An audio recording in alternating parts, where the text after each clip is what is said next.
Assalamualaikum warahmatullahi wabarakatuh. Salam sejahtera, salam pendidikan berkualiti, insan terdidik negara sejahtera dan salam Gombak on Top.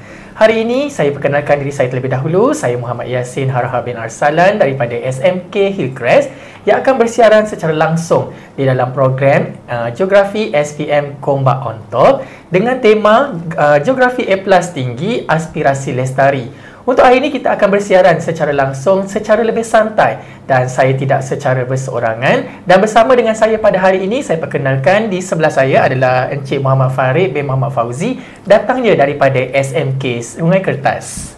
Okey, apa khabar Cikgu Farid? Alhamdulillah sihat. Okey, alhamdulillah. So mungkin Cikgu Farid, ramai yang bertanya tentang sedikit pengenalan tentang Cikgu Farid. Cikgu Farid ini adalah guru di SMK Sungai Kertas yang juga merupakan jurulatih utama daerah Gombak bagi subjek geografi dan juga merupakan seorang guru cemerlang geografi juga. Yang kini sekarang sedang berkhidmat di SMK Sungai Kertas. Berapa tahun dah berkhidmat kat situ? Saya di Sungai Kertas dah lebih 15 tahun. Kalau boleh dibuat tugu, dah boleh buat tugu dah lama dah. Okey, dah cukup lama jugalah di SMK Sungai Kertas. Okey, so hari ini kita akan berbincang tentang topik-topik soalan geografi SPM khususnya. Yang mana kalau kita lihat jadual SPM geografi pada tahun 2025 ni, geografi jatuh pada 9 Disember, hari Selasa. Kebiasaannya geografi ini kalau kita lihat biasanya kedudukannya berada di hujung-hujung jadual. Tapi tahun ini awal sedikit. So apa yang boleh Cikgu Farid bagi reaksi sikit tentang tarikh ini? Okey, baik. Sebelum itu, bismillahirrahmanirrahim. Assalamualaikum warahmatullahi wabarakatuh. Salam sejahtera, salam Malaysia Madani dan salam Gombak on Top. Okey, baik, terima kasih Cikgu Yassin, seorang guru muda yang hebat di daerah Gombak, antara future pemimpin pada masa hadapan insya-Allah. Okey, baik, berkenaan dengan tarikh baru SPM pada tahun ni, kita dah berajak ke hadapan 9 Disember 2025, yang mana kalau sebelumnya orang tanya geografi bila, kita lah antara orang-orang yang paling last hujung sekali. Kawan-kawan lain dah semua dah pergi bercuti lah. Kita masih lagi dengan kelas tambahan dan sebagainya. So berita ni salah satunya ada pro and con lah. Satu berita baiknya adalah dia sebenarnya bila habis awal ni happynya awal sikit. Cuma berdebarnya lah bila tempoh masa di hujung lama sikit, jadi kita nak drill budak tu ada tempoh masa yang agak panjang. Jadi sekarang ni bila di awal kan kita terpaksa berebut dengan cikgu-cikgu lain yang awal ni untuk dapatkan slot-slot yang kosong untuk kita drill calon-calon kita. Okey, so yang tu kita nampaklah sedikit dia punya pro and cons daripada tarikh tersebut. Okey, jadi bila kita tengok program ni yang kita buat pada hari ini, sebenarnya dia memberi impak yang positif kepada calon kita, khususnya dalam memantapkan persediaan mereka, terutamanya untuk menghadapi peperiksaan pada 9 Disember nanti. So pada pendapat Cikgu Farid, apa yang Cikgu Farid nampak tentang program yang kita anjurkan pada hari ini? Pertama sekali saya nak ucapkan terima kasih kepada PBD Gombak kerana menganjurkan program sebegini. Macam tahun lepas, kita dah beberapa tahun kita melaksanakan program TV Didik Gombak. Dan saya lihat dengan program-program sebegini, dia memberikan satu impak yang positif kepada calon-calon, bukan sahaja kepada calon-calon, kepada guru-guru geografi yang bukan sekadar di daerah Gombak tetapi boleh dikatakan seluruh Malaysia. Okey, kita sharing tentang mungkin tips-tips yang calon-calon boleh bersedia untuk menduduki peperiksaan dalam tempoh terdekat. Dan satu lagi lupa, alhamdulillah mungkin disebabkan program-program sebegini, tahun lepas GP di Gombak untuk geografi kita meningkat. Alhamdulillah. Alhamdulillah. Berlaku peningkatan juga hasil usaha daripada semua pihak. Betul. Kita dapat meningkatkan kita punya GP kita untuk tahun ini. So kita harapkan tahun ini jauh lebih baik. InsyaAllah, amin. Hasil usaha kita. Okey, jadi kita harapkan anda terus bersedia dan bersama dengan kami sehinggalah tamatnya sesi pada hari ini. So hari ini kalau Cikgu Farid kita boleh kongsikan sikit berkenaan dengan persediaan ataupun secara ringkasnya tentang format soalan geografi SPM untuk tahun ni. Okey, baik. Saya rasa semua calon-calon ataupun guru yang sedang menonton telah sedia maklum tentang format soalan geografi SPM. Cuma saya maklumkan secara ringkas dan sedia maklum geografi kertas 2280 strok 1 dan strok 2. Kertas 1 dan kertas 2 kita untuk kertas 1 kita mempunyai 40 soalan yang tempoh masanya 1 jam 15 minit. Dan untuk kertas 2 2 jam 30 minit. Okey. Jadi untuk kita lebih berfokus kepada kertas 2 yang mana calon-calon telah sedia maklum kita ada 3 bahagian, iaitu bahagian A, bahagian B dan bahagian C. Dan sebenarnya dalam kertas 2 ni sebenarnya mereka telah maklum bahawa ada soalan macam kita boleh katakan soalan bocor. Okey, 30 markah pada bahagian A tu calon-calon telah sedia maklum yang soalan yang akan disoal adalah 15 markah soalan peta topografi dan 15 markah lagi adalah soalan berkaitan dengan graf. Jadi 30 markah ni sebenarnya adalah satu peluang kepada murid lah untuk mengejar dan mendapat markah yang lebih untuk kertas 2. Dan untuk bahagian B kita ada soalan struktur sebanyak 3 soalan yang membawa markah pada 30 markah. Dan di bahagian C kita ada bahagian esei. Kita mempunyai 4 pilihan soalan dan calon-calon wajib memilih 2 soalan. Okey, markah penuh adalah 40 markah. 40 markah. Ya, betul. Okey. So pada hari ini kita kalau tadi kita dah tengok tadi ada 3 bahagian, bahagian A, bahagian B dan juga bahagian C. So kita pergi satu persatu setiap bahagian dulu. Kita pergi kepada bahagian A ataupun bahagian kemahiran misalnya. Okey, apa yang Cikgu Farid boleh beritahu kepada calon dari segi aspek persediaan mereka untuk menjawab soalan kemahiran dalam bahagian A ini? Okey, dari segi persediaan sebenarnya baik hook baik crook, yang pertama sekali adalah banyakkan latihan lah. Okey, sebenarnya calon ni sebenarnya kalau kita lihat, kalau dia banyak membuat latihan, dia akan mendapat markah yang lebih baik sebenarnya. Kadang-kadang yang komplain ni sebenarnya yang kalau balik rumah dia tak buat apa-apa. Okey, dia cuma membaca teori tapi dia tak praktikkan. Itu yang selalunya markah agak kurang di situ. Okey, tapi lebih kepada untuk kemahiran A ni, selain daripada latihan, calon-calon jangan lupa untuk membawa peralatan-peralatan yang diperlukan semasa peperiksaan, termasuklah semua alatan tulis, pembaris, pensil, pemadam dan alatan-alatan geografi, jangka sudut, jangka lukis. Ya, benang jangan lupa benang. Mungkin tahun ni kita ada soalan jarak, kita tak tahu sebab jarak dah, kalau tak salah saya dah 3 tahun ataupun 2-3 tahun dah berehat. Mungkin tahun ni kita ada soalan jarak, jadi tolong sediakan benang, takut nanti keluar soalan benang tak tahu nak ambil apa. Tak tahu nak guna apa. Okey. Kemudian jangan lupa kalkulator sebab ada juga soalan-soalan kira-kira. Mungkin kalau kertas 2 tu untuk mengira perbezaan ataupun nak mengira untuk soalan graf ataupun tiba-tiba keluar carta pai, nak kira sudut sektor dan sebagainya. Jadi tolong pastikan beberapa hari sebelum peperiksaan, tolong pastikan semua peralatan-peralatan tu disiapkan. Jangan nanti dah masuk dewan peperiksaan tak ada apa-apa. Okay. Jadi kalau tadi Cikgu Farid ada pesan untuk bawa benang untuk tahun ni kan, kita tak tahu sama ada topik tersebut keluar ataupun tidak. Ada kata calon terlupa untuk bawa benang, mungkin ada pesanan lain yang mungkin calon boleh guna pakai. Kalau macam sekolah saya, selalunya saya akan sediakanlah spare. Dia akan ada satu sudut, saya dengan budak-budak ni saya panggil apa, inilah bahagian subsidi subsidi bukan budi, subsidi apa, SARA.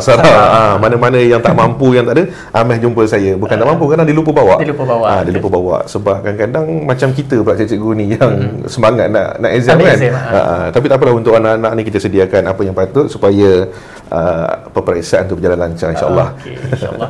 Okey, untuk soalan topik kemahiran ni, ramai calon ni yang mengatakan bahawa peta topografi ni agak susah bagi mereka kerana kebanyakan daripada calon-calon kita ni kurang minat untuk kira-kira. So mungkin ada tips yang boleh Cikgu Farid kongsikan untuk menarik minat mereka ni dan juga membantu untuk calon-calon kita dalam topik tersebut. Okey, memang betul. Rata-rata bila saya memberikan teknik menjawab ceramah di sekolah-sekolah yang lain, majoritinya bila soalan pertama saya akan tanya, dalam 3 bahagian ni apa yang menyusahkan hidup awak dalam bahagian A, bahagian B, bahagian C.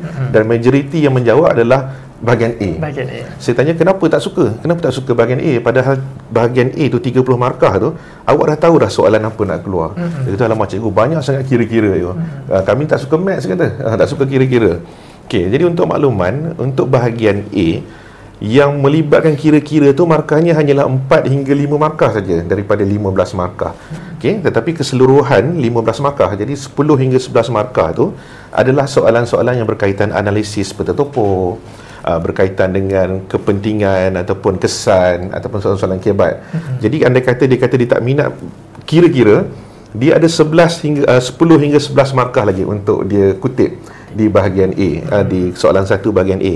Manakala di bahagian 2, kalau saya tanya, sama juga, yang tak minatnya adalah kalau saya tanya antara graf dengan carta pi, awak nak apa? Kami nak graf. Sebab apa? Sebab carta pi ni kami tak suka kira-kira. Cikgu nak kira sudut sektor tu, kadang-kadang tak dapat poin tu kan. Jadi tu saya kata, dia melibatkan kepada latihan. Kadang-kadang kita faham, oh nak cari ni macam ni, nak cari ni macam ni. Tapi bila kita tak praktikkan, kita tak cuba, itu yang mendatangkan masalah sebenarnya. Okay, so maknanya calon ni perlu membuat latihan berterusan supaya mereka sentiasa bersedia dengan apa yang keluar tu. Jadi ada tak teknik-teknik yang mudah sebenarnya yang boleh membantu calon kita untuk menjawab soalan peta topografi tu? Okey, saya pecah kepada dua untuk soalan peta topografi ni. Okay, yang satu tadi saya bahagian satu yang bahagian kira-kira, yang satu lagi ialah bahagian analisis peta topografi. Okay, mungkin ada yang sebelum ni saya pergi dulu kepada bahagian analisis. Mungkin sebelum ni pernah dengar teknik yang saya share tentang pergi kedai Eko beli pen. Pergi kedai Eko beli pen. So pergi tupi untuk pertempatan, kedai Eko KE untuk kegiatan ekonomi, beli B untuk bentuk muka bumi, dan pen adalah untuk pengangkutan. Jadi ini adalah perkara asas yang melibatkan kepada soalan-soalan analisis peta topografi.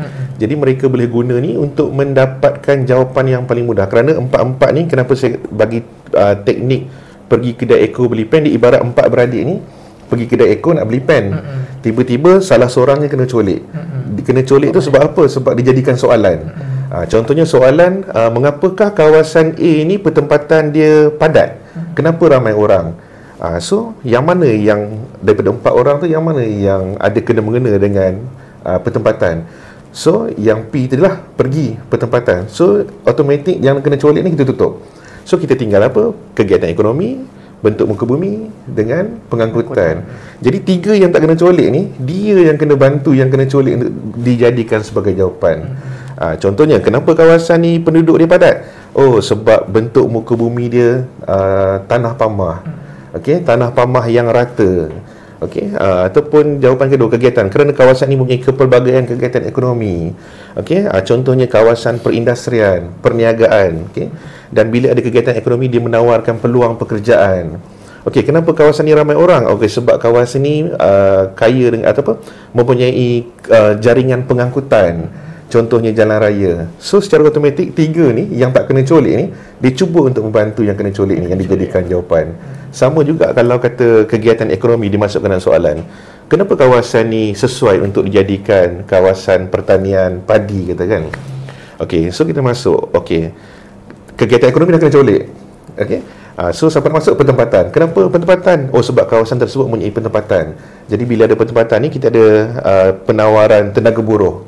Okey, kemudian bentuk muka bumi. Oh, sebab kawasan ni adalah kawasan tanah pamah yang beralun. Okey, contohnya kawasan tersebut adalah mempunyai tanah aluvium sesuai untuk penanaman padi.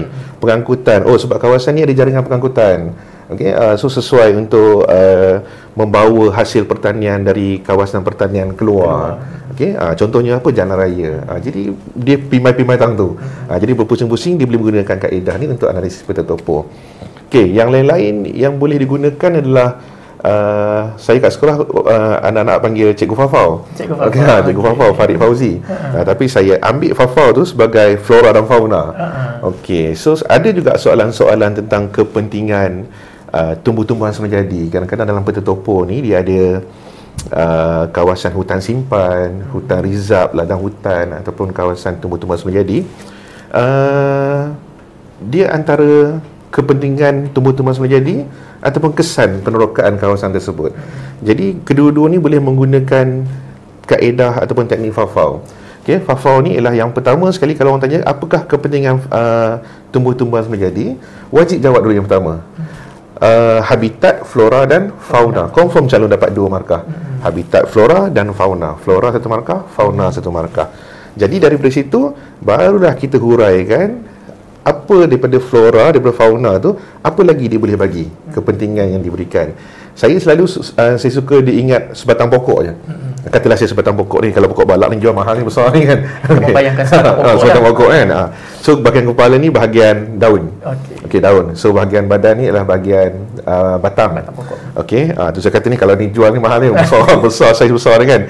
Okey, kalau kaki kita ingat akar. Okey, jadi first kita pergi dulu dekat bahagian kepala, bahagian daun. Apa yang bahagian tu boleh bagikan? So sebenarnya bila murid kita bagi bayangan macam tu, dia dah nampak, oh, daun boleh membekalkan oksigen.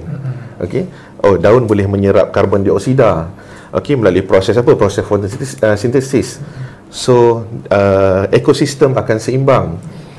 Kemudian macam mana ekosistem seimbang? Kerana berlaku siratan makanan. Okey. Kemudian boleh jadi sumber perubatan, okey, dan sebagainya. Oh, dah habis dah fikir dekat bahagian daun, pergi kepada bahagian batang ni. Oh, batang boleh jadi sumber bahan mentah. Okey, sumber bahan mentah apa contohnya? Oh, kayu balak boleh jadikan untuk industri perabot. Kita pergi ke bahagian akar. Oh, akar boleh jadi kawasan tadahan. Okey, menjadi span berongga untuk menyerap air. Kemudian akar yang mencengkam tu boleh mengelakkan hakisan tanah, boleh mengelakkan tanah runtuh, okey, dan sebagainya. Jadi daripada sebatang pokok tu sebenarnya dia boleh keluarkan banyak kepentingan-kepentingan, dan bila dia memahami kepentingan, secara tak langsung dia dah boleh jawab pula soalan tentang kesan. Contohnya kesan tadi. So kalau kita buka, kita meneroka kawasan tumbuh-tumbuhan menjadi, apa kesan yang akan berlaku? Dia terbalikkan jawapan yang tadi. Oh, bila kita buka kawasan, nanti apa yang akan berlaku? Oh, yang pertama tengok dekat daun tadi. Okay. Yang pertama sekali kita ingat FAFAW tadi kan. Okay. Memusnahkan habitat flora dan fauna. Confirm 2 markah. Bila habitat dah musnah, okay, apa yang akan pupus? Kepupusan flora dan fauna, dah 4 markah. Kadang-kadang calon jawab macam ni pun dah dapat 4 markah. Okay. Kesan penerokaan terhadap tumbuh-tumbuhan semenjadi ialah memusnahkan habitat flora dan fauna dan menyebabkan kepupusan flora dan fauna. Dapat 4 markah. Untuk soalan ni selalunya antara 3 hingga 4 markah. Kalau dia jawab macam ni pun dia dapat untuk pelajar-pelajar yang lemah kan. Dia boleh dapat 4 markah. Tapi kalau nak tambah lagi, nak nampak macam wow sikit, okey, kita berbalik pada tadi, pokok tadi. Oh, tadi membekalkan oksigen. So kita meneroka, dia akan menyebabkan apa? Mengurangkan oksigen. So menyebabkan karbon dioksida bertambah.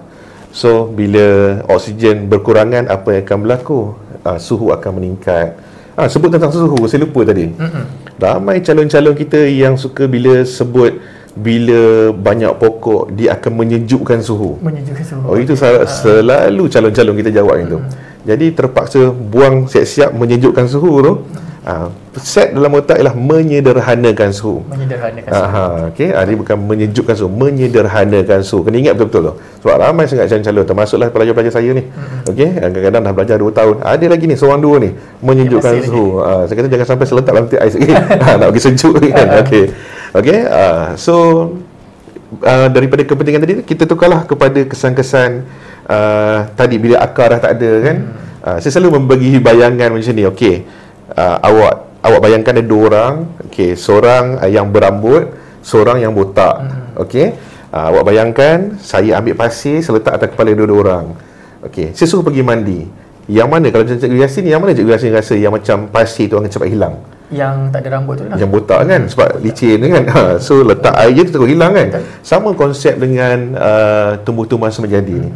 Kalau kawasan yang penuh dengan tumbuh-tumbuhan, okey, bila kena air dia tak terdedah, okey, jadi pasir tu dia tak bergerak, maksudnya susah untuk hilang. So itu yang dia mencengkam rambut tu, dia orang kata yang membantu, ibarat seperti akar dan sebagainya. Tapi yang kita dah gondolkan ni, bayangkan kawasan kita, tanah kita dah gondolkan, letak pasir, kena air sikit je dah hilang. Bukan saya nak minta maaf, bukan saya nak mengaibkan kawan-kawan yang botak. Saya ramai, saya pun botak tengah, kalau tengok boleh. Okey, jadi ini sebagai contoh, okey, untuk anak-anak kita mudah faham. Okey. Kita bagi gambaran. Okey, so tadi saya suka dengan 2 teknik yang dikongsikan oleh Cikgu Farid. Yang pertama tadi adalah berkenaan dengan pergi kedai Eko, membeli pen. Satu lagi tadi adalah singkatan daripada nama Cikgu Farid sendiri, FAFAU. Okey, yang mana ia adalah flora dan juga fauna. Okey, so mungkin calon-calon kita boleh gunalah teknik tersebut, catatkan supaya nanti kita boleh guna pada masa akan datang. Okey, seterusnya Cikgu Farid, mungkin Cikgu Farid boleh beri tahu kepada kita semua topik-topik yang murid perlu beri perhatian dalam peta topografi ni. Okey, kalau mengikut analisis yang saya buat, okey, soalan yang popular yang keluar adalah yang pertama rujukan grade. Okey, rujukan grade ataupun yang 3 tahun kebelakangan ni yang keluar aras ketinggian, rujukan grade dan juga bearing. Okey, dah 2002, 2022, 2023, 2024 dah memang tiap tahun ada. Okey. Cuma tahun ni saya rasa macam soalan jarak, sebab dah 2 atau 3 tahun dah tak keluar. 3 tahun tak keluar. Jadi takut murid dia dah terbiasa buat soalan-soalan yang lepas, dia terlupa tentang mencari jarak. Okey, so itu antara soalan yang apa orang kata yang popular lah. Okey. Selain tu untuk aras ketinggian sebenarnya senang, mudah untuk saya cakap. Aras ketinggian ni arwah ni baik orangnya. Sejak tahun 2004 dah tak keluar. Okey, dah tak keluar sejak tahun 2004 dah tak keluar. Jadi saya pun rasa macam soalan tu mungkin dah tak relevan, mungkin dah tak relevan untuk masa sekarang ni. Okey, jadi murid-murid calon-calon mungkin boleh berikan perhatian kepada yang kemahiran itulah rujukan grade, bearing ataupun jarak, aras ketinggian. Okey, so itu antara yang popular lah. Jadi itulah tadi kita pesan supaya calon ni bersedia untuk bawa benang tadi tu kan. So mungkin boleh bersedia teruslah letak dalam pencil box ataupun beg calon-calon masing-masing lah. So Cikgu Farid, seterusnya saya nak tanyalah berkenaan dengan biasanya calon kita ni, apa yang biasa mereka buat kesilapan dalam peta topografi ni? Okey, dalam peta topografi ni satu sebenarnya murid ni dia kena mahir membaca garisan grade. Dia kadang-kadang dia nampak kotak. Dia nampak kotak-kotak tu je. Kadang-kadang dia terlupa yang kotak-kotak tu ialah yang menegak tu ialah garisan timuran. Yang melintang tu ialah garisan utaraan. Okey, jadi dia kena faham macam mana nak cari kawasan-kawasan dalam peta topo melalui penggunaan garisan grade tersebut. Contoh soalan tu fokus pada berdasarkan segi 4 grade yang dinyatakan. Okey. Dia cari contoh, cari kilang di kawasan Rawang, di Rawang Perdana. Murid selalu macam ni, dia akan pergi satu peta topo tu. Kilang Rawang Perdana. Padahal peta tu besar. Betul. Dia dah membuang banyak masa kat situ. Padahal dia dah bagi dah rujukan grade, segi 4 grade dalam soalan. Dia cuma melihat berapa angka grade tersebut, terus dia pergi ke situ. Dan yang kedua yang selalu calon membuang masa ialah bila dia dah jumpa, dia tak lock kawasan tersebut. So sediakan pen yang agak tebal sikit dengan pembaris, highlightkan terus garis dekat di kotak grade tersebut untuk apa orang kata, kita lock kawasan tersebut. Kita fokus pada kawasan tu je. Masalah pun berlaku benda yang sama kat saya tau. Kadang-kadang saya dah jumpa, pergi sebelah je nak ambil pensil, patah balik, Allah hilang dah. Sebab peta topo besar. So lock kawasan tersebut supaya dia tak hilang di alam gaib. Okey. Sebab apa? Sebab bila itulah masalah, kita akan membuang masa 1 minit ke 2 minit lagi untuk mencari semula. Okey, yang kedua, andai kata dia soalan contohnya berdasarkan garisan grade, garisan timuran 20 contohnya. Okey, apakah arah setinggi yang berada di timur garisan tersebut? Ambil pen tadi, garis sepanjang-panjang garisan. So tengok di sebelah timur kan. Timur ni kanan, kadang-kadang ada masih lagi yang was-was timur ni kiri ke kanan, kanan kiri. Saya tip saya satu dengan budak-budak saya, walaupun nampak macam agak kotor sikit, tetapi dia senang ingat, sama-sama dia ingat. Saya kata sampai mati buat ingat ni, tapi mengucap dulu sebelum mati. Okey. Saya kata kalau kanan timur ingat timun. Kalau timur ingat timun. Timun apa makanan? Makan tangan apa? Tangan kanan. So timur belah kanan. Barat ni ingat berak. Dia kata yang kotor sikit kan. Barat ni ingat berak. Berak urus tangan apa? Kiri ke kiri. So ingat barat, berak belah kiri. So kat situ dia dah ni. Kadang-kadang bila confuse, dia dah jumpa dah garisan timuran tu. Dia duduk timur, kanan kiri.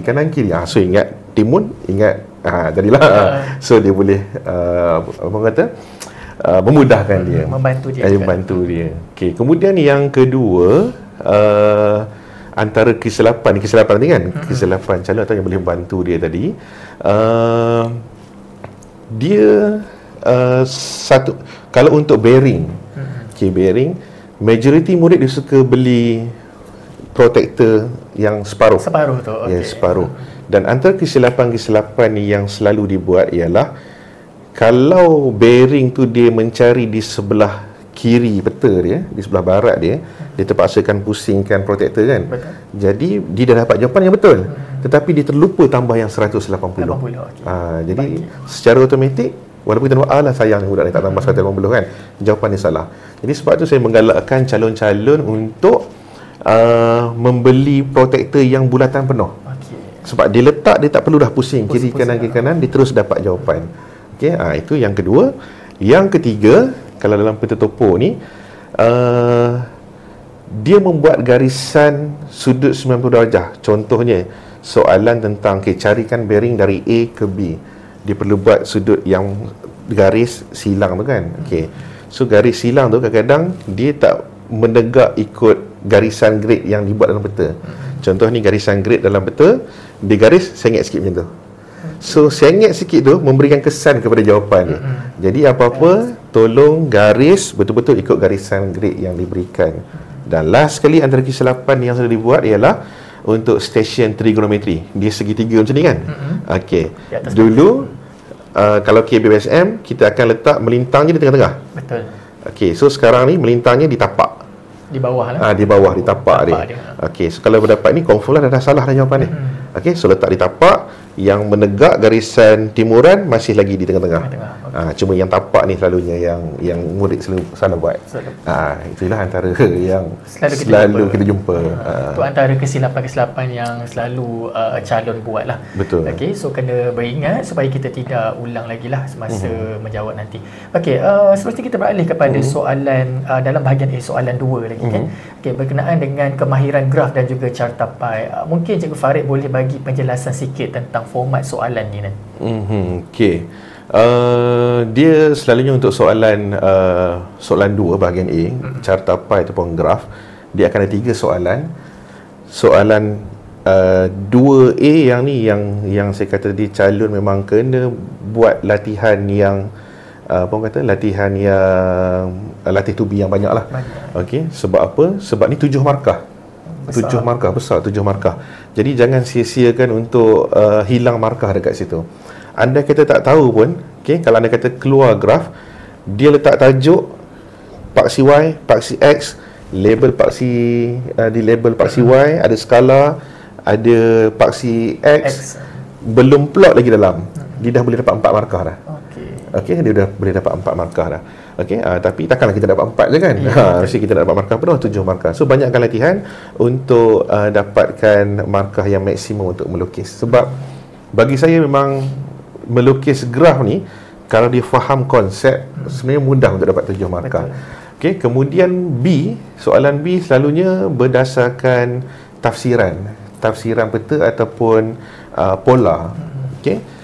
Kalau macam tafsiran ni, kita akan lihatlah dalam graf yang kita buat tu ataupun catapan yang kita buat tu, yang paling tinggi apa. Contoh kena mention, contohnya carta pi tersebut dia tentang apa orang kata, sumber bahan mentah yang dieksport Malaysia, yang dieksport ke luar negara pada tahun sekian-sekian. Contoh yang pertama, kelapa sawit. Okey, bagi tahu, okey, yang paling tinggi, ekspor tertinggi adalah kelapa sawit. Okey, pada tahun sekian-sekian, berapa banyak, kena maklumkan berapa banyak tu. Okey, kadang-kadang dalam markah dia maklumkan yang paling tinggi tu dah dapat markah.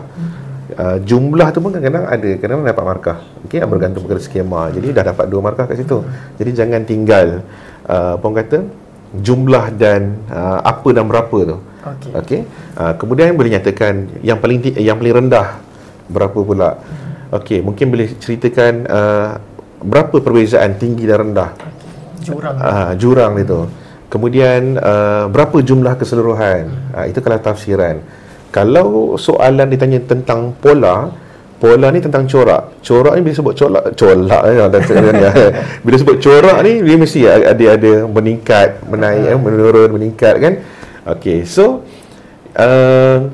dia boleh lihat selalunya soalan ni tentang bar berganda ataupun garisan berganda, nak tengok perbandingan antara dua tahun yang berbeza. Dia boleh buat pada tahun sekian-sekian, negara A mengalami peningkatan. Kena ayat meningkat. Meningkat sebanyak berapa? Contoh, dia ada 2010, 2020. 2010, 50. 2020, 100. So, beza 50. So, berlaku peningkatan sebanyak 50. Tapi calon kita selalu buat ialah dia ambil terus 2020 tu. Meningkat sebanyak 100. Dia tak tolak dengan tahun sebelum. So, di perbandingan ni mesti perbezaan tahun semasa dengan tahun sebelum. Yang tu yang selalu calon buat lah. Kemudian menurun, ambil pula yang menurun berapa, meningkat paling tinggi berapa, meningkat paling rendah berapa, jumlah keseluruhan. Itu semua pun boleh masuk dalam pola. Dan yang ketiga, selalunya soalan-soalan berdasarkan pengetahuan am. Kalau contoh dalam soalan graf tersebut dia tanya tentang ekspor tadi kan. Kadang-kadang mungkin dia akan bertanya mungkin dia akan kaitkan dengan soalan tajuk kegiatan ekonomi, ataupun mungkin masa yang dalam tu dia akan kaitkan dengan sumber tenaga ke, apa-apa sahaja soalan yang berkaitan dengan geografi. So kita ada 3 soalan, 15 markah. Yang pertama, jangan lupa lukis graf tu betul-betul, 7 markah. Yang kedua, tafsiran. Yang ketiga, apa soalan yang berkaitan dengan geografi. Itu je. Alright. So untuk graf dan juga carta pie ni Cikgu Farid, ada tak apa yang Cikgu Farid rasa yang akan keluar untuk SPM kali ni? Kalau saya pergi teknik menjawab ceramah mana-mana, semua cikgu tahun ni rasa keluar apa. Tu makluman saya ni bukan ahli nujum. Bukan ahli nujum. Tapi saya melihat kepada analisis yang dibuat. Contohnya tahun lepas keluar graf garisan berganda. 2023 keluar graf bar berganda. Sebelum tu 2022 graf bar mudah. Sebelum tu 2021 garisan mudah. 2020 graf bar mudah. Kalau tak salah bar mudah, garisan mudah, bar mudah, betul berganda-berganda. Carta pie last 2018. Tapi carta pie ni yang target nak masuk ni rasanya daripada tahun 2021, 2020 lagi orang kata carta pie. Tahun depan carta pie, tahun depan carta pie. Sampailah tahun ni orang tanya apa? Carta pie kot dah lama tak keluar. Tapi apa pun macam saya suruh calon-calon murid-murid saya semua, kau buatlah semua latihan. Betul. Buat latihan. Mahir graf mudah, mahir graf berganda, mahir carta pie. So in case kalau keluar apa-apa saja soalan, tak kisahlah apa-apa, dia boleh buat. Okey, cuma untuk soalan ni saya lebih suka untuk murid ni apa orang kata, baca soalan tu betul-betul. Apa yang berlaku ialah ni kadang-kadang berlaku pada calon-calon yang bagus tau. Dia mungkin terlalu yakin untuk menjawab. Dia dah baca soalan, dia dah faham, katalah buat graf, lukiskan graf bar berganda. Dia dah suka dah ni. Dia pergi ke kertas graf, dia buat paksi Y, paksi X, semua soalan bar berganda. Mungkin terlalu yakin tu, dia terbuat graf garisan berganda. So secara automatik hilanglah markah dia untuk plot, untuk yang bar tu. So itulah, kena fokus betul-betul dan banyakkan buat latihan. Dan satu lagi yang paling penting untuk apa orang kata, carta pie ataupun graf bar ni, atau graf ataupun carta pie, saya buat latihan menggunakan masa. Jadi murid-murid saya dah bagi dah maksimum korang kena buat 8 minit. Lebih 8 minit kau buat lagi. Buat lagi. Sebab buat graf sebenarnya boleh cepat. Buat, tetapi jangan orang kata apa, jangan buat salah lah. Walaupun kita cepat tapi fokus. So itu antara yang perlu ditekankan. Sebab kadang-kadang budak-budak ni 30 minit saja nak buat graf. Kan? Dah buang masa 30 minit. Kita ada 2 jam je. Ada banyak lagi soalan-soalan nak jawab kan. Jadi saya tekankan 8 minit. Paling lama pun 10 minit kalau bar berganda semua. So pengurusan masa tu sangat pengurusan penting. masa betul. Kalau kita tengok tadi Cikgu Farid ada menyatakan yang mana berdasarkan analisis carta pai dah lama tak keluar, tetapi apa-apa pun kita kena sedialah dengan semua kemungkinan. Okey, carta pai pun kita kena mahir, soalan graf pun kita kena mahir. Okey, so kita tak boleh mahir disebabkan ini kita nak mahir dalam carta pai je, kita abaikan graf tu tadi. Tak boleh. Kita kena faham untuk semua benda. Okey, sebenarnya Cikgu Farid, saya difahamkan ramai murid yang buang masa tadi kan untuk melukis graf dan juga carta pai. So apa sebenarnya pesanan untuk diorang? Okey. Banyak buang masa sebenarnya. Satu ialah dia terlalu, tak tahulah, mungkin dia ada satu sifat yang nak perfect kan. Kalau macam saya buat garisan nampak guna pembaris lah kan, okey, nampak garisan semua lengkap okey lah kan, dah benda tu sebab pemeriksa tak tengok pun dia ni buat paksi Y dia ni panjang sangat ni kan, kita potonglah 2 markah, tak ada, okay? Dia masih mengikut paksi Y tu panjang walaupun data dekat bawah je masih dapat markah. Okey, paksi X ni terlajak sampai hujung.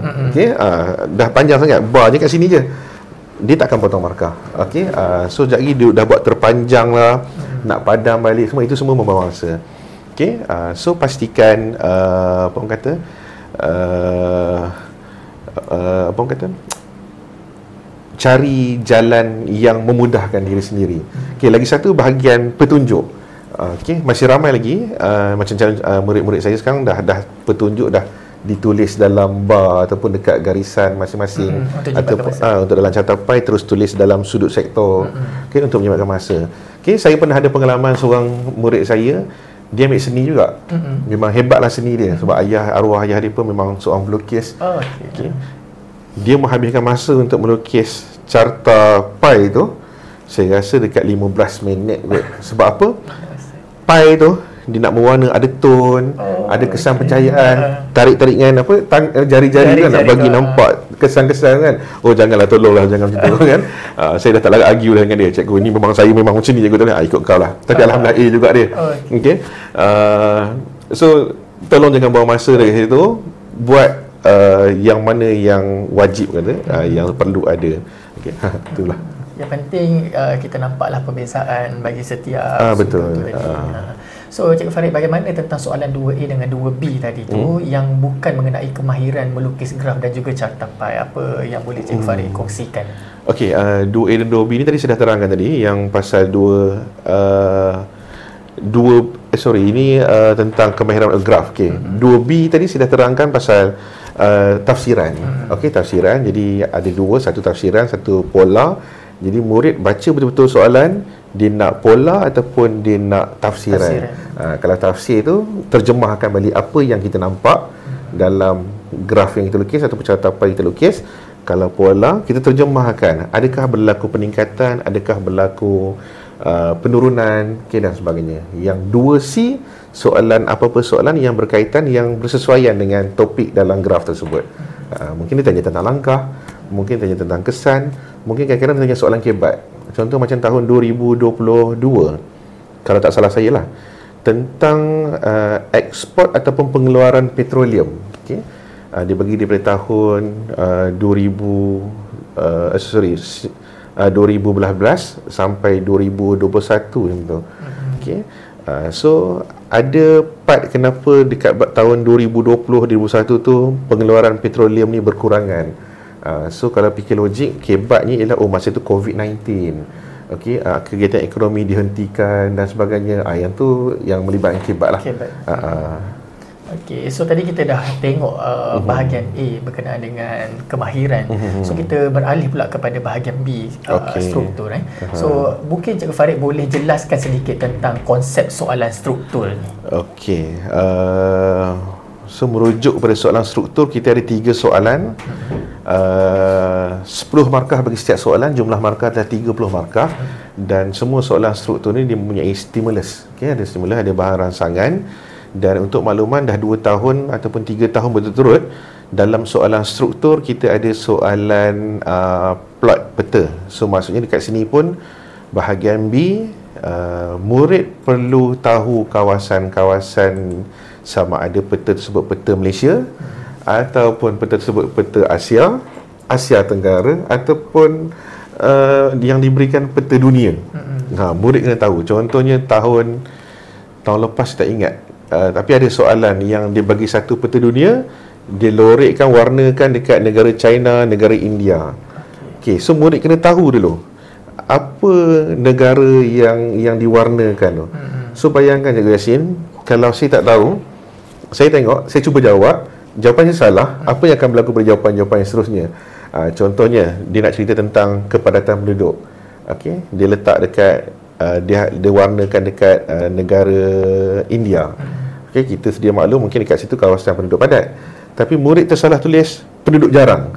So jawapan rentetan bawah-bawah ni semua dia akan bagi jawapan confirm tentang penduduk jarang. Padahal dalam soalan tu dia nak tentang penduduk padat. So 10 markah dekat situ sangat-sangat merugikan. Itu yang paling kena hati-hati. Kemudian kita ada juga soalan-soalan yang berdasarkan stimulus foto ataupun rajah ataupun apa-apa saja bahan rancangan yang diberikan, keratan akhbar dan sebagainya.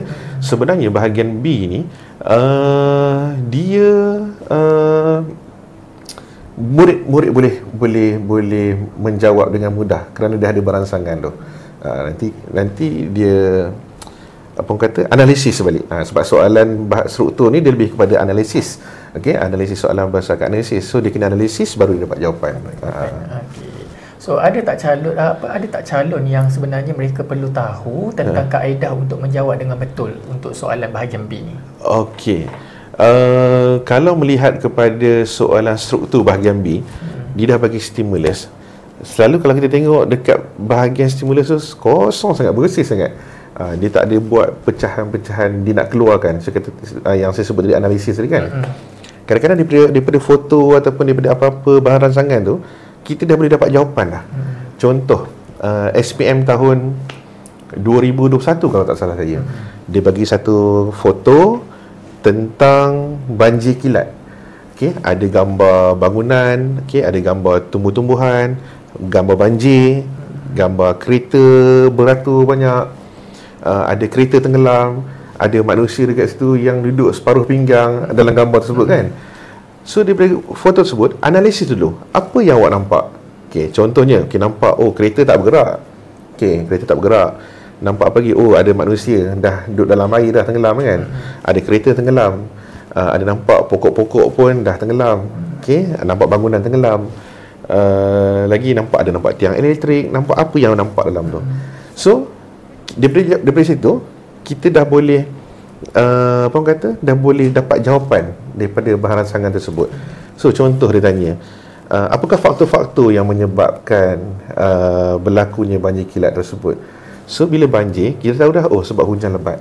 Okay, hujan lebat. Tapi jangan tulis hujan lebat saja, kena tulis hujan lebat yang berterusan. Sebab hujan lebat, kalau jawapan hujan lebat saja, mungkin hujan lebat tu hanya 2 saat. Tidur hujan lebat, 2 minit. 2 minit je hujan lebat. So 2 minit ni selalu tak sukar tak berpotensi untuk menyebabkan banjir kilat. So kena tulis perkataan hujan lebat yang berpanjangan. Okey, kenapa boleh berlaku banjir kilat? Sebab mungkin ada longkang tersumbat. Okey, sebab sungai cetek. Okey, so kita dah nampak tu. Sebab apa? Air tak mengalir kan. Sebab apa? Sungai cetek, longkang tersumbat. Okey, mungkin soalan seterusnya, apa kesan-kesan yang berlaku? Aku nampak orang kat dalam tu. Mungkin boleh menyebabkan mati, mengorbankan nyawa. Sebab apa? Sebab dihanyutkan arus deras, arus banjir. Okey, kereta tenggelam, menyebabkan kemusnahan harta benda. Contohnya kereta. Okey, nampak tiang elektrik, kemudahan infrastruktur musnah. Contohnya tenaga elektrik. Okay, so daripada apa yang dinampak dalam tu, sebenarnya dia dah boleh bagi jawapan untuk jawapan-jawapan yang disoal. So untuk bahagian B ni sebenarnya, boleh ke tak sebenarnya calon kita jawab menggunakan point atau kena jawab dengan kaedah yang tertentu? Okey, saya tak galakkan calon-calon saya untuk tulis dalam bentuk point. Sebab kita tak tahu di peringkat pemeriksaan, kadang-kadang mungkin sebab saya pun tak tahu sebab di dalam pemeriksaan siapa yang memeriksa kan. Jadi mungkin takut nanti ada katanya boleh, ada katanya tak boleh. Tapi saya memang membiasakan calon-calon saya untuk menjawab dalam bentuk ayat. Dan perlu ada kepala ayat sikit biar dia biasa. Okey. So ada kepala ayat dalam bentuk ayat, dan saya memang tak bagi dia menjawab dalam bentuk point. Takut nanti kalau kata skema kata tak boleh, so dia akan rugilah. Betul. Okey. So tadi kita tengok dah sebenarnya bahan rancangan tadi membantu calon untuk memberi gambaran awal kepada mereka tentang topik-topik tu, dan juga kita tak galakkanlah untuk calon menulis secara dalam bentuk point. Kita gunakan kepala ayat tadi tu kan. Okey, untuk nampak sikitlah. Okey, untuk bahagian B ni ada tak teknik lain ataupun kaedah yang calon boleh gunakan? Okey. Jadi kalau bahagian B dan bahagian C ni, kalau geografi ni dia lebih kurang sama je. Dia akan selalunya akan tanya kepentingan, tanya tentang faktor-faktor, dia akan tanya tentang kesan, dia akan tanya tentang langkah-langkah atau usaha-usaha, ataupun dia tanya tentang pendirian calon. Okey. So dalam bahagian ni B ni, kalau calon-calon yang cemerlang tak ada masalah. Tapi kalau mungkin calon-calon yang lemah, saya selalunya suruh minta dia fokus kepada cari je soalan-soalan yang ada langkah-langkah. Langkah-langkah jawab, jangan tinggal kosong. Okey, sebab langkah-langkah ni saya minta dihafal 4 perkara ni ya, kaedah KRUP. KRUP ni K, kempen kesedaran alam sekitar, R, R&D, U, undang-undang, menguatkuasakan undang-undang, dan P ialah pendidikan alam sekitar. Cuma bila kita suruh hafal tu, dia jawab tak penuh.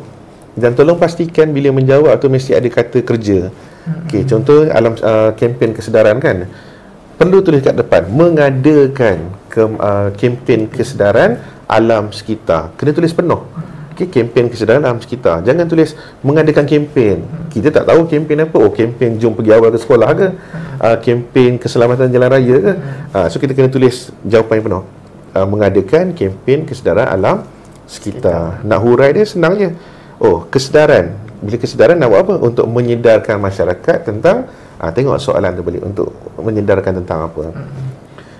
Kemudian R&D. Okey, R&D tak nak tulis penyelidikan dan pembangunan penuh-penuh. Tak apa, tak ada masalah. Tulis je R&D. Okey, so boleh dapat markah kat situ. Diterima juga. So mungkin dari segi huraian dia untuk apa? Untuk menyelidik ataupun menghasilkan satu bahan inovasi untuk membantu memelihara alam sekitar ke dan sebagainya. U, undang-undang. Ini pun selalu juga. Kita dah kata dah undang-undang ni menguatkuasakan undang-undang. Ada lagi ramai yang suka tulis mengetatkan undang-undang. Okey. So tolong buang jauh-jauh mengetatkan undang-undang. Kita fokus tulis menguatkuasakan undang-undang. Huraian dia mesti ada masuk mengenakan tindakan penjara atau denda. Okey. Dan contoh, ingatlah satu akta ni yang boleh gunakan boleh guna untuk banyak-banyak soalan. Okey, yang melibatkan alam sekitar. Okey, iaitu Akta Kualiti Alam Sekeliling 1974. Okey, guna je.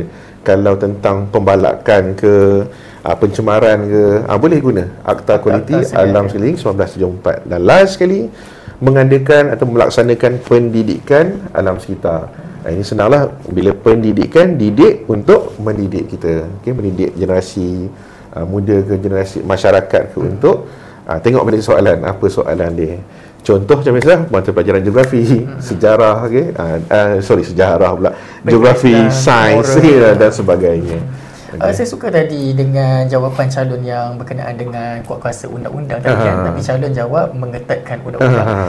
Ada juga beberapa calon yang biasanya mereka tulis tentang membuat undang-undang. Bukan sebenarnya kan kita dah ada sebenarnya. Kita dah ada undang-undang. Cuma kalau membuat undang-undang bukan kita. Betul. Itu yang saya cakap tadi. Kalau dalam soalan geografi tu, yang nombor 5 tadi tu, pendirian calon, dia sama juga soalan macam SPM tahun lepas. Tapi ini dalam soalan esei. Dia tanya, apakah langkah-langkah yang boleh dibuat oleh kita sebagai penduduk untuk mengurangkan kesan fenomena tersebut. Dalam gambar tu adalah tentang kemarau. Okey, tapi dia tanya soalan pendirian kita. Apa yang kita boleh buat? Kita sebagai penduduk kampung.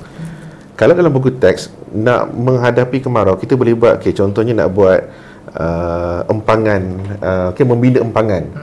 Betul jawapan dia. Tapi adakah kita sebagai penduduk kampung ni, kita nak membina empangan? Tak logik. So automatik jawapan tu salah. Sama juga nak buat pembenihan awan. Okey, betul untuk mengurangkan kemarau. Tetapi kita sebagai penduduk kampung, macam mana kita nak buat pemilihan awan? Apa nak awan pula? Pembendihan awan. Dah tersasul ni. Okey. So dia kena tengok pada soalan jugalah. Kena balik pada soalan. Okey, so daripada 3 soalan struktur ni, ada tak soalan yang calon sebenarnya perlu berhati-hati? Kalau hati-hati, kalau bagi saya soalan yang peta tu lah. Okey, peta yang tadi. Soalan selanjutnya dia akan masuk dekat 3A, soalan nombor 3. Okey, dia akan bagi satu peta.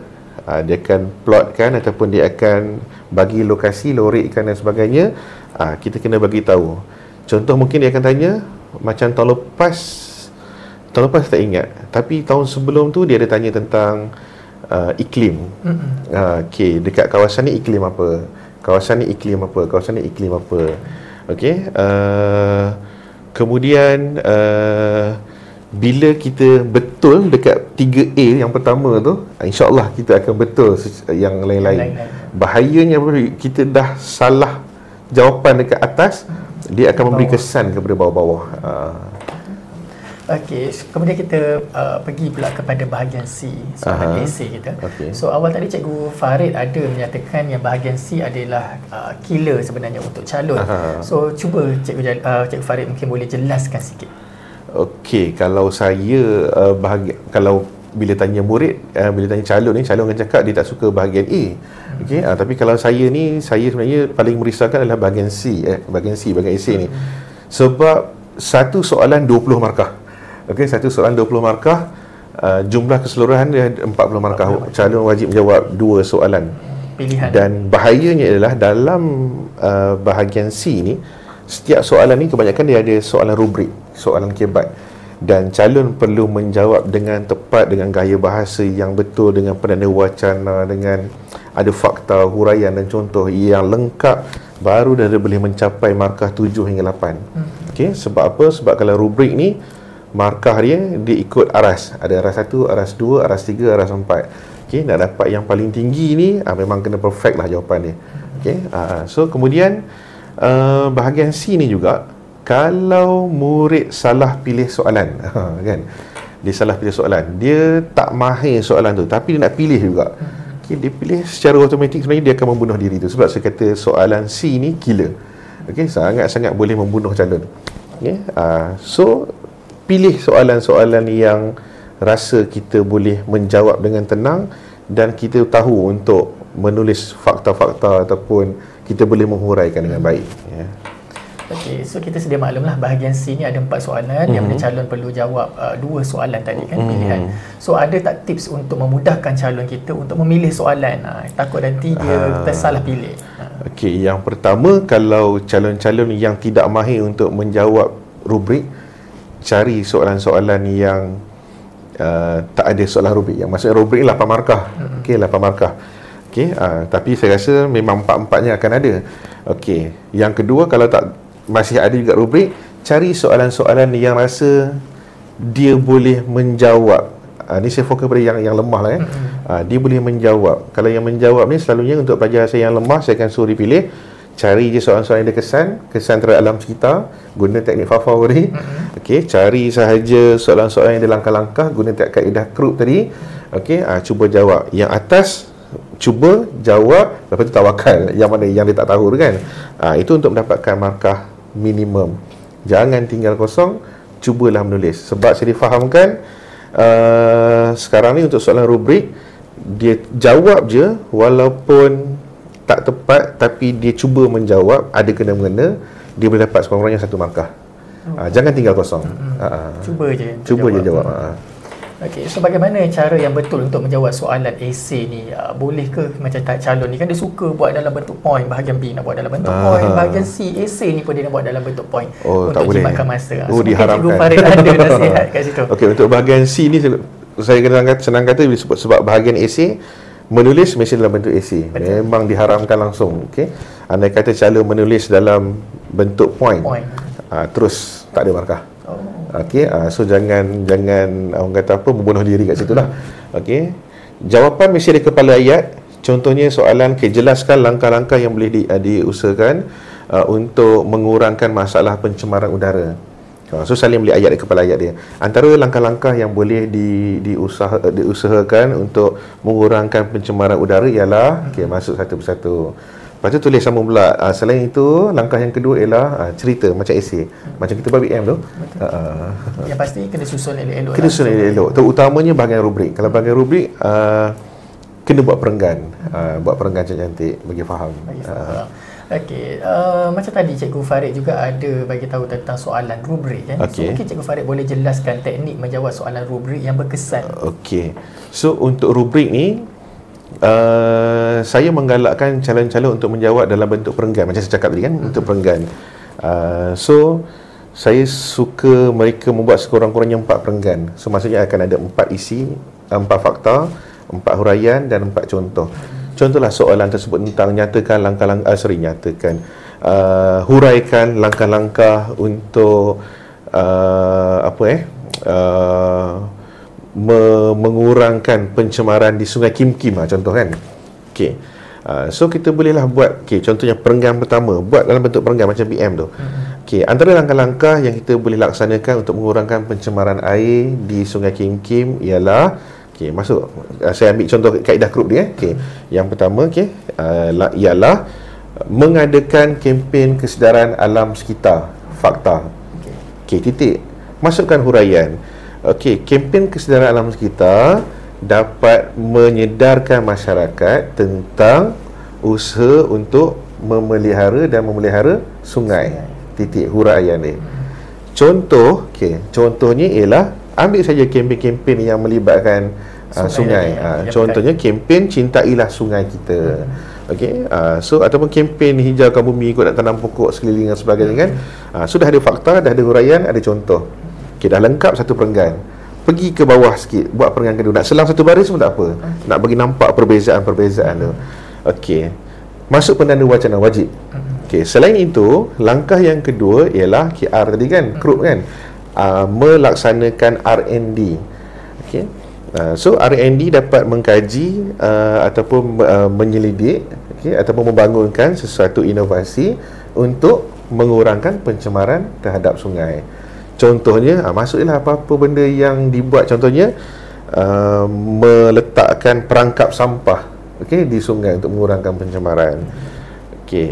Dah siap perenggan kedua, masuk pula yang ketiga. Selain itu selain itu, langkah yang ketiga ialah menguatkuasakan undang-undang. Titik. Pesalah boleh dikenakan hukuman penjara ataupun denda jika membuat kesalahan. Dapat huraian. Contohnya menerusi Akta Kualiti Alam Sekeliling 1974. Lengkap yang perenggan ketiga pula. Masuk yang P pula dia. P pendidikan alam sekitar. Akhir sekali ialah mengadakan pendidikan alam sekitar. Pendidikan alam sekitar adalah untuk mendidik masyarakat tentang kepentingan memelihara dan memelihara sungai. Contohnya pendidikan geografi dan sains yang diajar di peringkat sekolah. Dia jawab macam tu saja. Setiap perenggan tu ada fakta, ada huraian, ada contoh. Lepas tu dia memudahkan pemeriksa. Kita baca pun sedap, satu persatu semua ada penanda wacana semua, confirm markah tinggi. Selalu kita yang buat salah bukan apa, dia nak cerita semua dalam satu perenggan. Fakta satu dekat atas, tiba jumpa huraian tu kat bawah. Contohnya kat tengah-tengah. So better buat perenggan satu persatu, insya-Allah. So penanda nak baca tu pening lah jadi dia. Betul. Tak tersusun. Jadi dia mudah kata ni, kalau rubrik ni pemeriksa ni dia ibarat seperti emosi pemeriksa ni dibuai-buai bila baca. Kalau dia serabut, dia akan mengganggu emosi pemeriksa. So mungkin Cikgu Farid boleh kongsikan pula teknik yang mudah untuk calon gunakan semasa jawab soalan bahagian esei ni. Sebenarnya saya banyak teknik-teknik yang untuk murid. Ingat macam tadi saya dah bagi pergi kedai Eko tu, dia boleh guna juga untuk apa-apa saja soalan yang berkaitan dengan kegiatan ekonomi, berkaitan dengan pertempatan ataupun berkaitan dengan pengangkutan. Dia boleh guna kaedah tu. Yang kedua, saya share tentang kaedah KRUP tadi, KRUP. Dia boleh gunakan untuk apa-apa sahaja, untuk langkah-langkah. Boleh juga guna untuk kaedah yang FAFAU ni, flora dan fauna. jika ada kesan terhadap penerokaan hutan semula jadi, tumbuh-tumbuhan semula jadi, ataupun apa-apa sahaja kesan terhadap alam sekitar, okey, boleh guna. Kemudian ini tambahan sikit lagi, boleh menggunakan kaedah type. Type bukan type type TAIB. Abang saya panggil dia kaedah abang type. Ini ialah kaedah-kaedah untuk yang melibatkan faktor-faktor yang faktor ataupun kegiatan manusia yang menyebabkan pencemaran. T untuk pertanian. So, pertanian boleh memberikan pencemaran udara. Macam mana? Pembakaran sisa pertanian, pembakaran pelepasan racun serangga ataupun baja kimia. Okey. Dia boleh memberikan pencemaran air. Macam mana? Melalui penggunaan racun serangga atau baja kimia mengalir ke dalam sungai dan sebagainya. Okey. Type tu pengangkutan. Okey. Boleh mencemarkan udara melalui pelepasan asap kenderaan. Saya selalu tanya murid, kenderaan pengangkutan ni boleh tak mencemarkan air? Semua macam tak boleh. Dia terlupa bahawa kita ada pengangkutan air. Kita ada pengangkutan air. Macam mana? Mungkin minyak tertumpah, bot-bot nelayan ataupun kapal-kapal kontainer yang besar, kebocoran dan sebagainya. Industri. Perindustrian. Macam mana? Pencemaran udara, pelepasan asap kilang, pelepasan sis toksik menyebabkan pencemaran air. Balak, pembalakan. So ini kaedah untuk kegiatan-kegiatan manusia yang boleh mencemarkan memberi kesan kepada alam sekitar. Selain tu apa lagi ada lagi beberapa sebenarnya, sebab hari ni kita tak guna slide kan. Jadi kita nak remind balik tu banyak. Tapi insya-Allah saya rasa benda-benda tu pun dah ramai yang dah share dengan kawan-kawan cikgu geografi yang lain. Mungkin boleh tanya insya-Allah. Boleh tanya jugalah. Okey, so tak lupa kadang-kadang kita promosi kan. Kita di bawah unit sains sosial sektor pembelajaran, kita ada satu portal, insya-Allah nanti mungkin kita boleh kongsikan kemudian. Kita panggil geosite. Gombak geosite. Okey. Kita himpunkan semua bahan-bahan di situ, video-video, teknik-teknik semua kita kumpulkan situ. Jadi ayuh okey, sahabat-sahabat di luar, cikgu geografi di luar ataupun anak-anak geografi calon ataupun tingkatan 4 boleh akses ke site tersebut untuk dapatkan info-info yang berguna, insya-Allah. Semua orang boleh akses. Semua orang boleh akses. Tapi buat masa sekarang ni macam ada masalah sikit, tengah upgrade. Mungkin dalam tempoh 3-4 hari lagi kot, kita akan upgrade semula. Okey, kita balik pada soalan tadi kan. Seterusnya, kalau kita tengok nanti, Cikgu Yasin lupa pula, kita tayang 5 hari bulan kan. 5 hari mungkin masa 5 hari bulan tu dah boleh tengok. Dah boleh tengok. Sebab kita rakam sebelum ni kan. Okey, 5 hari bulan tu dah boleh buka. Lupa pula kita rakaman. Okey, kita balik semula pada soalan seterusnya lah, Farid, untuk bahagian esei ni. Andai kata semasa menjawab nanti calon-calon berhadapan dengan kesukaran faham dan sebagainya, apa pesanan yang mungkin Cikgu Farid boleh kongsikan untuk bantu calon kita? Okey, yang pertama, baca soalan tu dengan cermat. Okey, tengok kata kunci dia, apa yang dia nak. Okey, saya terlupa di sini ingatkan, bermula tahun lepas kita skema pemarkahan kita agak strict. Dia melihat kepada kata tugas dalam soalan tersebut. Okey, jadi perlu ingat setiap soalan, setiap kata tugas dia ada calon kena tahu dia kena bagi apa. Contohnya kalau soalan tersebut tentang apakah, nyatakan, berikan, calon cuma perlu meletakkan fakta saja. Contoh soalan tanya, apakah kesan yang akan berlaku akibat daripada aktiviti pertanian? Okey, so kita menjawab antara kesan yang boleh berlaku ialah pencemaran udara. Dapat markah fakta kan. Kita letak huraian dia. Pencemaran udara disebabkan oleh pembakaran sisa pertanian di kawasan tersebut. Okey, untuk huraian dia tak kira, dia ambil fakta je. Tapi tak apa, kalau nak tulis pun tak ada masalah. Kita mempelbagai, mungkin ada masalah skema. Tapi untuk apakah, nyatakan, berikan tu, dia hanya terima fakta sahaja. Okey, tetapi untuk terangkan, jelaskan mengapakah kan, itu semua perlu meletakkan fakta dan huraian. Dia ada bahagian, contohnya macam jelaskan, kena ada fakta atau huraian. Maksudnya kalau calon letak fakta semua pun boleh, huraian semua pun boleh. Okey, so contoh 6 markah, dia nak letak 6 fakta, boleh, tak ada masalah, 6 markah untuk dia. Okey, nak letak 2 fakta, 4 huraian, boleh, 6 markah untuk dia. Tetapi kalau soalan yang memerlukan fakta dan huraian, contohnya terangkan, okey, dia contoh soalan 6 markah, mesti bagi 3 fakta, 3 huraian. Kalau dia bagi 6 fakta tak ada huraian, dia cuma layak 3 markah saja. Itu yang kena hati-hati sikit. Okey, jadi nasihat saya, kalau macam tak yakin nak kena bagi apa, bagi saja macam biasa, bagi fakta, huraian, nak tambah contoh pun tak apa. Itu terpulang kepada pemeriksa nak terima ataupun tidak. Sebab takut nanti dia terlalu teragak-agak, nak letak tak letak, nak letak tak letak kan. Tiba-tiba tak letak, rupanya itu boleh jadikan sebagai jawapan. Okey, and then highlight soalan tu nak apa. Okey, so fokus lah. Takut dia dah tergelincir ke mengapa ke soalan lain. Okey, perlu tak sebenarnya untuk soalan esei ni calon kita jawab secara panjang? Yelah, dia nak tarik perhatian pemeriksa kan, so dia pun buat panjang-panjang. Sebenarnya perlu ke tak ni? Kalau saya lah kan, okay, kalau saya dia sebenarnya bila panjang ni, dia banyak calon-calon ni, dia banyak dah ke mana hala.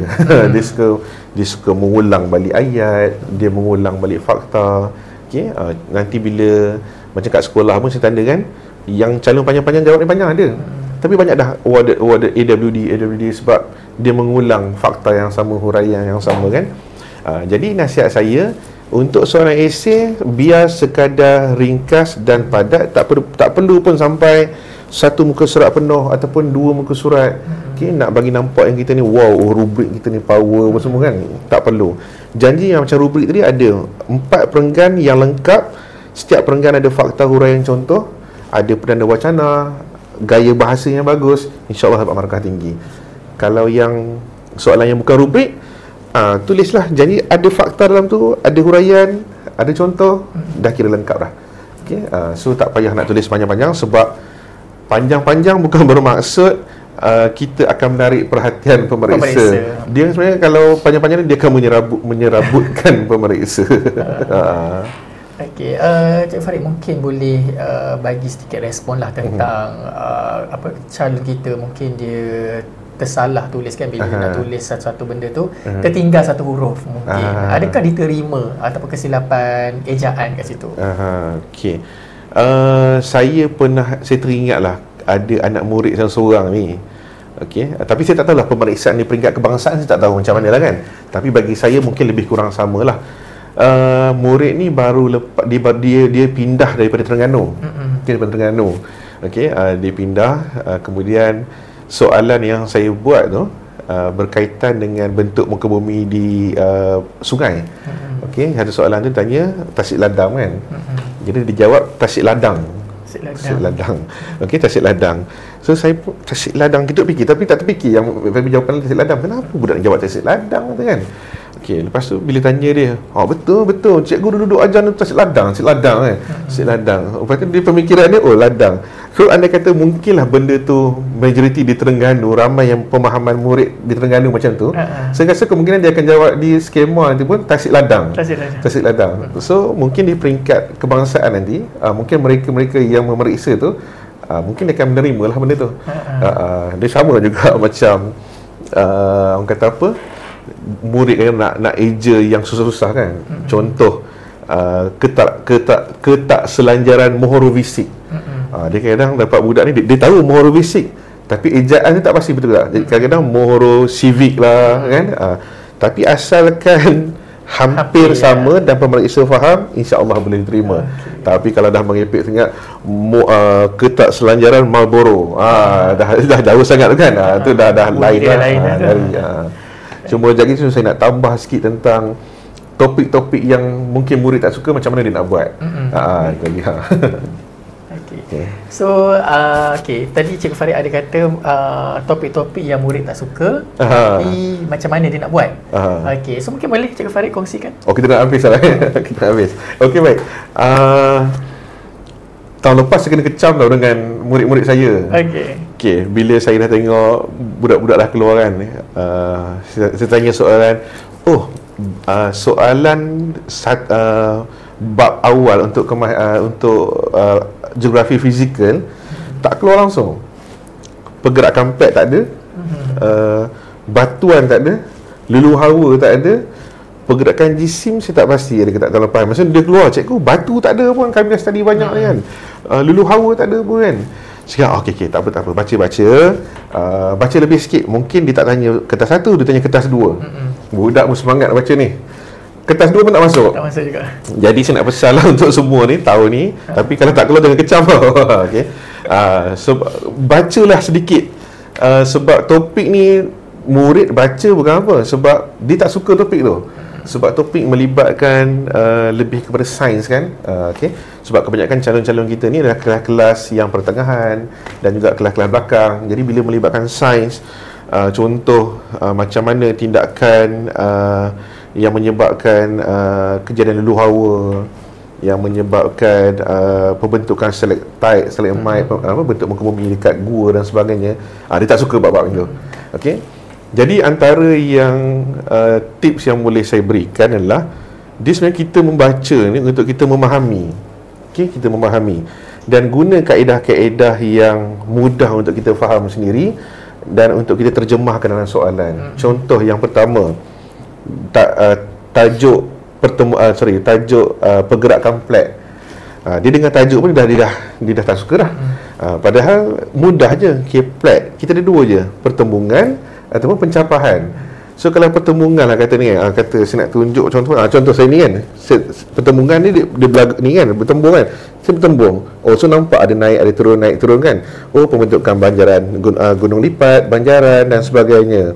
Okey, kalau pencapahan daripada sini, dia melendur ke bawah. So apa, jurang semua dan sebagainya. Okey, so bila tindakan plat pula, dia kena tahu ada bentuk muka bumi yang berlaku. Dia kena faham step by step tu. Kemudian fenomena yang berlaku, mungkin gempa bumi, tsunami, letusan gunung berapi. Bawa ke depan lagi, apa kesan-kesan yang mungkin akan berlaku. Dia kena letakkan diri dia di situasi tersebut. Contohlah kata Cikgu Yasin duduk kat sini, ni rumah Cikgu Yasin. Okey, Cikgu Yasin dekat sini, tiba-tiba kena tsunami. So dia kena fikir kan, bila kena tsunami, mesti Cikgu Yasin hanyut di bawah air ombak yang kuat. So mungkin boleh menyebabkan mengorbankan nyawa. Okey, lepas tu rumah Cikgu Yasin jadi macam mana? Akan menyebabkan kemusnahan harta benda. Habis tu tanaman-tanaman ke apa semua pokok akan memusnahkan flora dan fauna.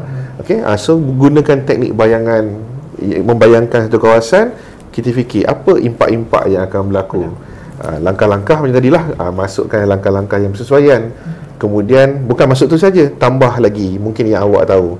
Contohnya kalau macam tsunami dia meletakkan amaran alat pengesan tsunami, DAT kan, DAT, latihan bencana, latihan awal dan sebagainya. Itu kalau pergerakan plat. Kalau batu lagi lah ramai tak suka. Dia sebut batu je, padahal dia kata cikgu ni batu, semua batu sama je. Kenapa banyak sangat jenis-jenis batu je, kena faham kan. Okey, sebab dia tahu batu je. Okey, nampak batu ni batu, ni batu, ni batu, pergi sungai batu, pergi laut batu. Okey, batu ni dia just ringkas je lah. Batu ni ada 3 jenis. Satu batu igneous, satu batu enapan, satu lagi ialah batuan metamorfosis. Okey, yang penting dua ni. Okey, yang asal dua ni, batuan igneous dan juga batuan metamorfosis. Batuan igneous ni dia terhasil daripada penyejukan dan juga pemejalan, pembekuan magma dan lava. Okey, so dia ada 2 jenis. Satu nama dia rejahan, satu nama dia terobosan. Dia orang tak suka nama-nama ni tau. Rejahan, terobosan, macam mana kita nak buat? Kalau macam saya cakap, rejahan tu dia kena rejam kat dalam. Maksudnya membeku dekat dalam di bawah kerak bumi tu, itu rejahan. Okey, rejahan, dia membeku kat bawah, dia kena rejam. Yang satu lagi nama terobosan. Dia bosan, dia keluarlah, dah lama kat bawah, dia dah terobosan, dia bosan, dia keluar. So dia keluar, magma lava tu keluar, dia membeku dan juga memejal dekat luar. Itu terobosan. Dia kena guna konsep-konsep itu bagi dia mudah dia faham. Okey. Betul apa contoh dia? Kat luar tu contohnya granite, okey. Kat dalam tu pumice apa semua kan. So macam tu cara-cara dia nak ingat. So cikgu, endapan ni macam mana pula? Endapan ni melalui proses penyiminan. Mungkin bayangkanlah sungai tu dibawa ke ladak, dibawa pasir. So lama-lama dia melekat antara satu sama lain, dia jadi batu endapan. Contohnya batu kapur, batu pasir semua kan. Okey. So daripada dua batu ni, macam mana pula ada wujud batu metamorfosis? Batu metamorfosis ni wujud sebab apa? Tekanan yang tinggi, suhu yang tinggi, dua batu ni berubah menjadi batu metamorfosis. Okey, jadi batu mamar, batu yang lebih berkualiti, batu permata, batu kuazit. Okey, so macam itulah cara-cara dia kena kaitkan dengan cara dengan mudah nak faham. Okey, kalau dibaca menghafal boleh. Tapi itulah kadang-kadang bila masuk exam kita berdebar semua tu, apa macam piramid kan. Baca-baca terlanggar batu sikit, lupa dah. Okey, tu agak bahayalah. So dia kena faham betul-betul. Dia kena faham, dia kena memahami. Kena faham dan juga kena bayangkan dalam situasi tu. Betul. Okey, so mungkin Cikgu Farid, kita pun dah bersiaran hampir 1 jam pada hari ini. So sebelum kita akhiri kita punya sesi pada hari ini, mungkin Cikgu Farid ada pesanan akhir lah kepada calon kita yang akan menduduki Kertas Geografi SPM 2025 pada 9 Disember ini. So mungkin ada apa yang Cikgu Farid nak sampaikan? Okey, baik, kepada semua calon-calon Geografi SPM 2025. Okey, kita tinggal 4 hari saja lagi. Okey, hari ni dah hari Jumaat, Sabtu, Ahad, Isnin, Selasa. Selasa adalah hari-hari yang kita tunggu-tunggu. Betul. Hari besar untuk kita semua warga geografi. Okey, jadi saya mengucapkan semua selamat maju jaya. Okey, pesanan saya, tolong baca soalan yang pertama, tolong baca soalan dengan cermat. Okey, kalau boleh highlight kan. Okey, gariskan ataupun gunakan highlighter, highlightkan apa orang kata, keyword-keyword yang penting. Okey, apa soalan tu nak.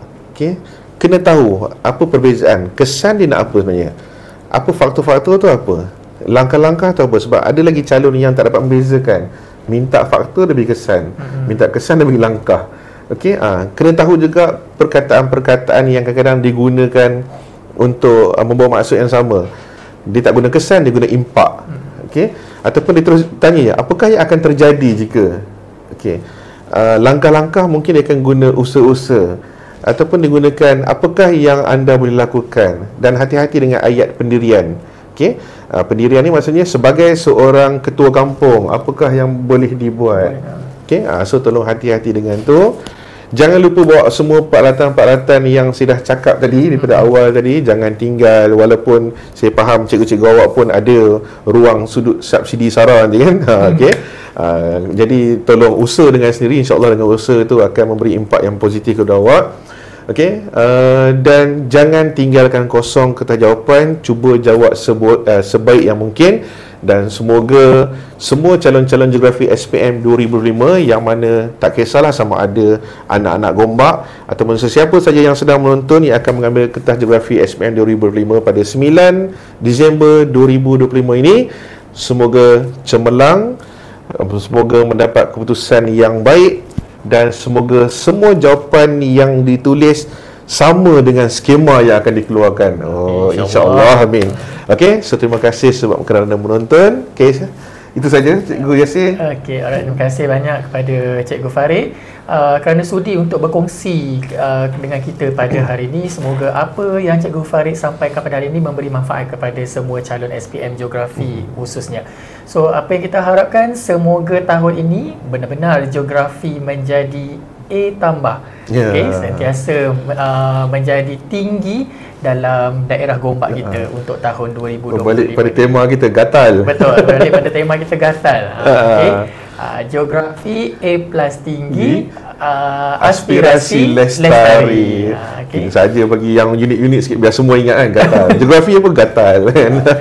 Okey, so sebelum kita tamatkan kita punya sesi podcast pada hari ini, saya ucapkan sekali lagi kepada Cikgu Muhammad Farid bin Muhammad Fauzi selaku penceramah kita pada hari ini, dan juga tidak lupa kepada unit Sains Sosial Sektor Pembelajaran Pejabat Pendidikan Daerah Gombak selaku penganjur untuk kita punya podcast pada hari ini.